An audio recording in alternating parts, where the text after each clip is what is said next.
Pedagang kaki lima merupakan mitra strategis pemerintah dalam mengembangkan ekonomi kerakyatan. Penggusuran terhadap pedagang kaki lima hendaknya tidak dilakukan karena terbukti sektor informal inilah yang tahan terhadap krisis ekonomi. Belajar dari pengalaman krisis ekonomi yang terjadi di era tahun 1997, sektor informal yang diantaranya pedagang kaki lima menjadi salah satu penopang tegaknya perekonomian bangsa. Di era saat ini, pedagang kaki lima masih menjadi pilihan hidup 25 juta para pedagang yang bergerak di berbagai sektor usaha kecil.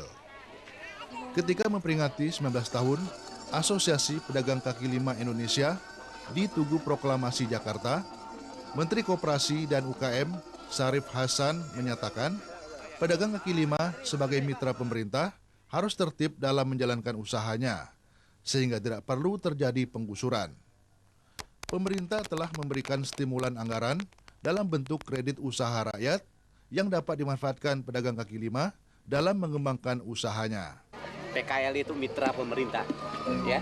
Sekali lagi PKL itu mitra pemerintah di dalam meningkatkan ekonomi rakyat. Ya. Itu yang kita harus dukung. Nah, sejauh ini keberadaannya kan kadang suka ada yang digusur. Nah iya, sekarang kita rubah paradigmanya, ya kan? Sekarang pemberdayaan, kemudian ini mereka adalah mitra pemerintah. Tanpa keberpihakan pemerintah aja sekarang PKL jadi bantalan ekonomi nasional. Apalagi kalau nanti PKL, APRI, dan pemerintah daerah jalan bersama-sama melakukan penataan, pembinaan, dan pemberdayaan pedagang. Saya yakin, dan bukan hanya itu, eksistensi negeri ini akan tangguh dan kokoh dari segi apapun dalam kehidupan bangsa.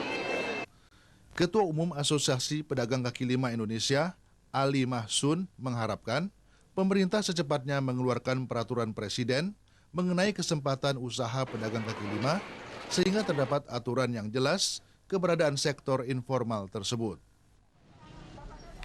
Pedagang kaki lima merupakan mitra strategis pemerintah dalam mengembangkan ekonomi kerakyatan. Penggusuran terhadap pedagang kaki lima hendaknya tidak dilakukan karena terbukti sektor informal inilah yang tahan terhadap krisis ekonomi.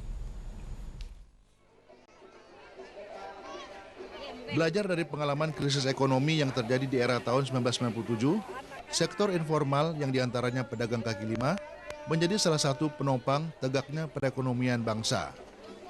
Di era saat ini, pedagang kaki lima masih menjadi pilihan hidup 25 juta para pedagang yang bergerak di berbagai sektor usaha kecil. Ketika memperingati 19 tahun, Asosiasi Pedagang Kaki Lima Indonesia di Tugu Proklamasi Jakarta, Menteri Koperasi dan UKM Syarif Hasan menyatakan, pedagang kaki lima sebagai mitra pemerintah harus tertib dalam menjalankan usahanya, sehingga tidak perlu terjadi penggusuran. Pemerintah telah memberikan stimulan anggaran dalam bentuk kredit usaha rakyat yang dapat dimanfaatkan pedagang kaki lima dalam mengembangkan usahanya. PKL itu mitra pemerintah, ya. Sekali lagi PKL itu mitra pemerintah di dalam meningkatkan ekonomi rakyat. Ya. Itu yang kita harus dukung. Nah, sejauh ini keberadaannya kan kadang suka ada yang digusur. Nah iya, sekarang kita rubah paradigmanya, ya kan? Sekarang pemberdayaan, kemudian ini mereka adalah mitra pemerintah. Tanpa keberpihakan pemerintah aja sekarang PKL jadi bantalan ekonomi nasional. Apalagi kalau nanti PKL, APRI, dan pemerintah daerah jalan bersama-sama melakukan penataan, pembinaan, dan pemberdayaan pedagang. Saya yakin, dan bukan hanya itu, eksistensi negeri ini akan tangguh dan kokoh dari segi apapun dalam kehidupan bangsa. Ketua Umum Asosiasi Pedagang Kaki Lima Indonesia, Ali Mahsun, mengharapkan pemerintah secepatnya mengeluarkan peraturan presiden mengenai kesempatan usaha pedagang kaki lima sehingga terdapat aturan yang jelas keberadaan sektor informal tersebut. TVRI